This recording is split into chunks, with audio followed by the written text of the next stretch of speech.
Hello again, guys. In this example over here, I want you to take a look at it. I am giving you three fractions and I am asking you to order from least to greatest.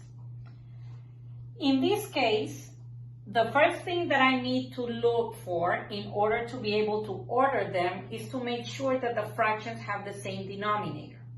The only way that I can compare them is if they have the same denominator. And once I know that they have the same denominator, I can go ahead and write them in order from least to greatest, okay?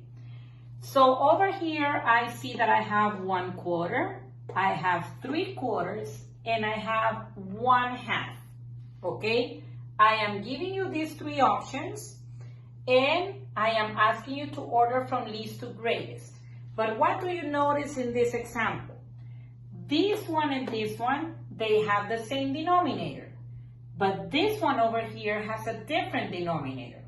This one is denominator 4, and denominator 2. So I need to make sure that all the fractions have the same denominator. So in this case, I am going to take this one out, and I am going to make an equivalent fraction. Remember the topic that we saw last week on equivalent fractions. I am going to make an equivalent fraction of this one that has a denominator 4. So I need to think about a number that's going to help me multiply over here so I can get a denominator 4.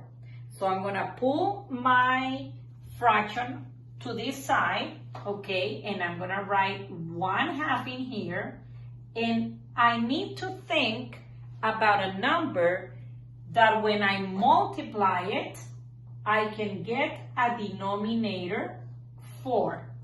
What number would that be? I know you guys know what number that is. So yes, you're right.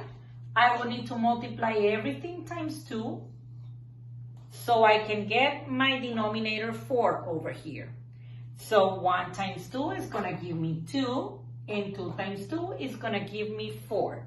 Now I have my equivalent fraction that has a denominator 4, and I can bring it up here, okay? So if I rewrite my fractions again, I'm going to have 1/4, 3/4, and 2/4. Why? Because I'm going to be using this one instead of this one, because that way all of them are going to be having the same denominator.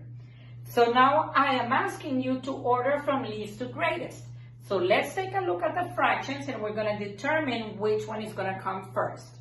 I can see from all of them, since all of them have the same denominator, I'm going to focus on the numbers on the top. So which one would come first? Yes, you're right.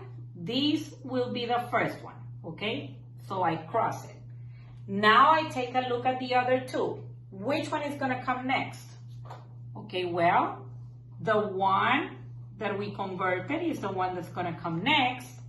And last, we have the 3/4, okay? And in this manner, okay, you now order them from least to greatest. The key thing that you have to remember over here is that in order for you to put them in a specific order, they all need to have the same denominator.